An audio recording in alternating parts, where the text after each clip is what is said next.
Hi friends, welcome to மஹின் Tarunika family.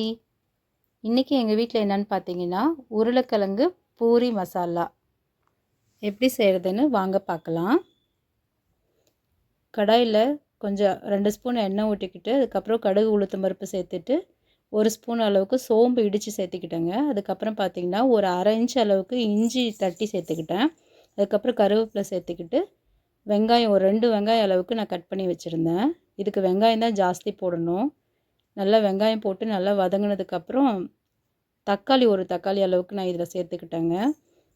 அதுக்கப்புறம் பச்சை மிளகா பார்த்திங்கன்னா ஒரு 3 பச்சை மிளகா அளவுக்கு சேர்த்திட்டேன். அது காரம் கம்மியாக இருந்ததுனால நான் 3 சேர்த்துக்கிட்டேன். வேறு எதுவும் நம்ம மிளகாத்தூளெல்லாம் சேர்த்தக்கூடாது.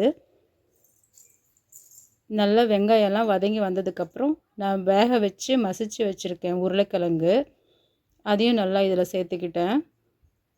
ஒரு 1/2 டீஸ்பூன் அளவுக்கு மஞ்சப்பொடி சேர்த்துக்கோங்க.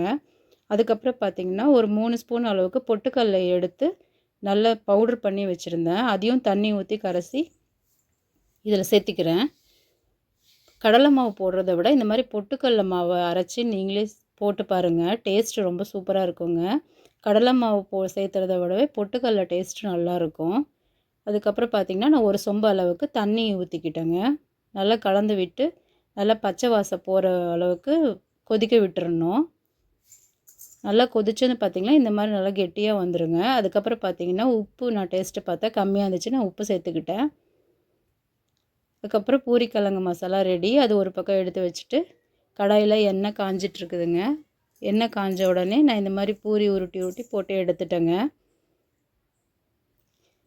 பூரி செய்கிறதுக்கு ஒரு அரை மணி நேரத்துக்கு முன்னாடி மாவு பிசைஞ்சு வச்சுக்கோங்க. அது அப்போ தான் இந்த மாதிரி நல்லா புசு புசுன்னு வருங்க.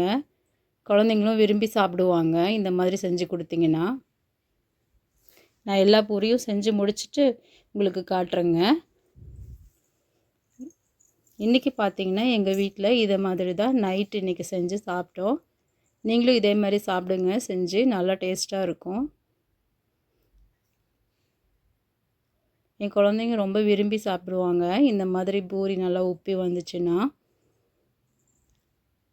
ஓகே ஃப்ரெண்ட்ஸ், நீங்களும் சாப்பிட்ருப்பீங்கன்னு நினைக்கிறேன். வாங்க சாப்பிட்லாம். பிடிச்சிருந்தால் லைக் பண்ணுங்கள், ஷேர் பண்ணுங்கள், கமெண்ட் பண்ணுங்கள். மறக்காமல் நம்ம சேனலை சப்ஸ்கிரைப் பண்ணிடுங்க.